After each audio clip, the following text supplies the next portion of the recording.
Manifestation à Hong Kong, comment en est-on arrivé là? Vive tension ce dimanche à Hong Kong, la police a tiré des lacrymogènes et a arrêté des dizaines de manifestants descendus dans la rue pour dénoncer un projet de loi chinois de la sécurité nationale imposé à la ville. Ce texte met selon eux en danger les libertés uniques dont jouit Hong Kong.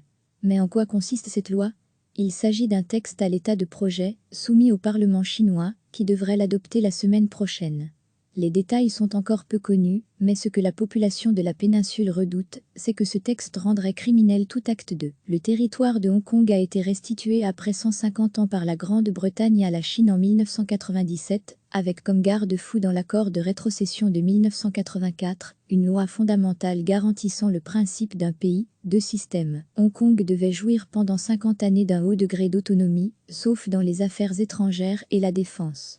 Ce système est censé protéger certaines libertés pour Hong Kong, la liberté de réunion et d'expression, un système judiciaire indépendant et certains droits démocratiques, autant de libertés qui n'existent pas dans le reste de la Chine. Bien que les habitants de Hong Kong soient ethniquement chinois, bien peu se revendiquent comme tels. Et plus ils sont jeunes, plus ils affichent leur appartenance hongkongaise. Les Hongkongais jouissent d'une large autonomie, mais le système électoral est très verrouillé. Le dirigeant du territoire, actuellement une dirigeante, Carrie Lam, n'est élu que par un comité de 1200 membres, choisis eux-mêmes par seulement 6% des électeurs, et largement pro-Pékin. Les 70 membres du Parlement ne sont pas tous élus par la population, une majorité des sièges sont occupés par des pro-Pékin. La réforme démocratique est donc un des enjeux. Mais faute d'accord, rien n'a changé. Et face à un pouvoir peu représentatif, la manifestation est souvent le seul moyen de se faire entendre. L'accord de 1984 prévoit aussi le droit pour Hong Kong d'adopter ses propres lois sur la sécurité nationale. Les tentatives de la Chine d'imposer son autorité à Hong Kong ont fait descendre un demi-million de personnes dans la rue en 2003. Une loi controversée sur l'éducation patriotique a aussi provoqué d'importantes mobilisations avant d'être retirée. En 2014, des Hongkongais se sont rassemblés pacifiquement pendant des semaines pour réclamer le droit d'élire leurs propres dirigeants. Mais ce mouvement des parapluies n'a rien pu obtenir de Pékin.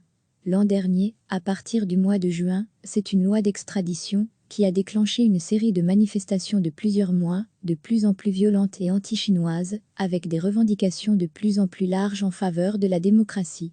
La loi a finalement été mise au frigo et finalement retirée. Aujourd'hui, les Hongkongais redoutent que la future loi ne donne un nouveau tour de vis à leur liberté à l'image de ce qui a cours en Chine, mise sous cloche de la liberté d'expression, justice opaque, mise hors jeu du Parlement de Hong Kong, bref une violation du principe un pays, deux systèmes, c'est important pour Hong Kong.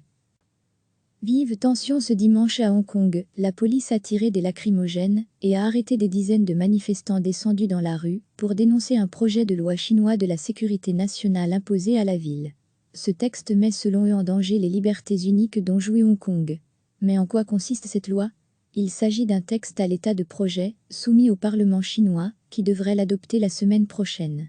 Les détails sont encore peu connus, mais ce que la population de la péninsule redoute, c'est que ce texte rendrait criminel tout acte de. Le territoire de Hong Kong a été restitué après 150 ans par la Grande-Bretagne à la Chine en 1997, avec comme garde-fou dans l'accord de rétrocession de 1984, une loi fondamentale garantissant le principe d'un pays, deux systèmes. Hong Kong devait jouir pendant 50 années d'un haut degré d'autonomie, sauf dans les affaires étrangères et la défense. Ce système est censé protéger certaines libertés pour Hong Kong, la liberté de réunion et d'expression, un système judiciaire indépendant et certains droits démocratiques, autant de libertés qui n'existent pas dans le reste de la Chine.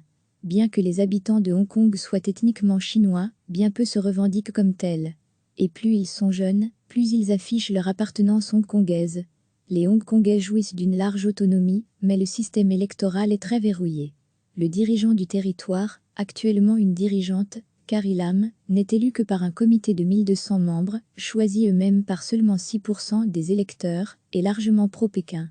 Les 70 membres du Parlement ne sont pas tous élus par la population, une majorité des sièges sont occupés par des pro-Pékin. La réforme démocratique est donc un des enjeux. Mais faute d'accord, rien n'a changé. Et face à un pouvoir peu représentatif, la manifestation est souvent le seul moyen de se faire entendre. L'accord de 1984 prévoit aussi le droit pour Hong Kong d'adopter ses propres lois sur la sécurité nationale. Les tentatives de la Chine d'imposer son autorité à Hong Kong ont fait descendre un demi-million de personnes dans la rue en 2003. Une loi controversée sur l'éducation patriotique a aussi provoqué d'importantes mobilisations avant d'être retirée.